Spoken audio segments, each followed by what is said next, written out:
say, start. Hello everybody, my name is Jordanboy. Everybody knows the story of the 3 little pigs, or at least they think they do. But I'll let you all in on a tiny little secret. Nobody knows the real story because nobody has ever heard of my side of the story. I don't know how this big bad wolf thing got started, but it's all wrong. Maybe it's because of our diet. Hey, it's not my fault wolves eat cute animals like sheep, piggies, or bunnies. Boing boing. It's just the way we are. The real story is about a sneeze, achoo, and a cup of sugar. Way back in once upon a time, I was making a birthday cake for my granny when I realized I ran out of sugar. Also, when I had a terrible sneezing cold. So, I went down the street to my neighbor's house to ask for 1 cup of sugar. Now, this neighbor wasn't very bright either, as he had built his whole house out of straw and he was a pig. But can you believe it? I mean, who in his right mind would do that? It's pretty dumb. So, I knocked the door on the straw house and no answer. After a few tries, first I asked, Little pig, are you in? No answer. After a few tries, I was just about to go without my cup of sugar when I felt a itchy nose coming on. So, I huffed and I snuffed and I sneezed a great sneeze. Oh man, the whole straw house fell down. And right in the middle of the pile of straws was the first little pig, dead as a doornail.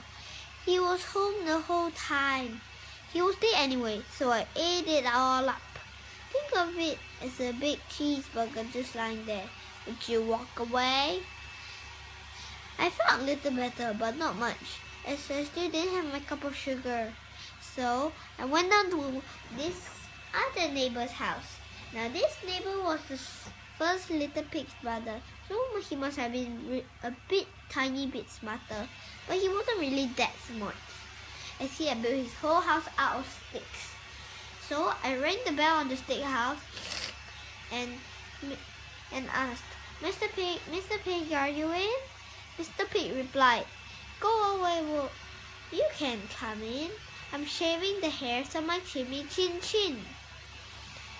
So I was about to go without my cup of sugar again and give up when I felt a second itch coming on. I huffed and I snuffed and I tried to cover my mouth, but I still sneezed a great sneeze. Achoo!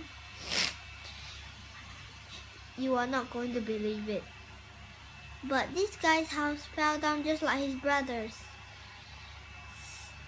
And when the dust cleared, there was a second little pig, dead, cut by his shaver. You know, it's a wolf's honor. Now you know food will spoil if you leave it out in the opening. So I did the only thing there was to do and had dinner again. Think of it as a second helping.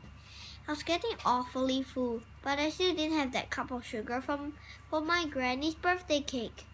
So I went down again to the third neighbor's house. Now this neighbor was the first and second little pig's brother, so he must have been the brains of the family, as he had built his whole house out of bricks. So I rang the bell on the brick house, and you know what that rude little poker answered? Go away, wolf. Don't bother me again. Talk about impolite. He probably had a whole sack full of sugar, and I couldn't even get 1 cup. What a pig. I was just about to go again when without my cup of sugar. And then I felt another itch coming on. I huffed and I snuffed and I sneezed another great sneeze. Mr. Pig yelled, and your old granny don't deserve a cake after all. Now I'm usually a pretty calm fellow, but when somebody talks about my granny like that, I go a little crazy and mad. The rest, as they say, is history. Next thing I know, the reporters have a field day jazzing up the story with all that huff and puff and blow your house down. And all that for just a cup of sugar.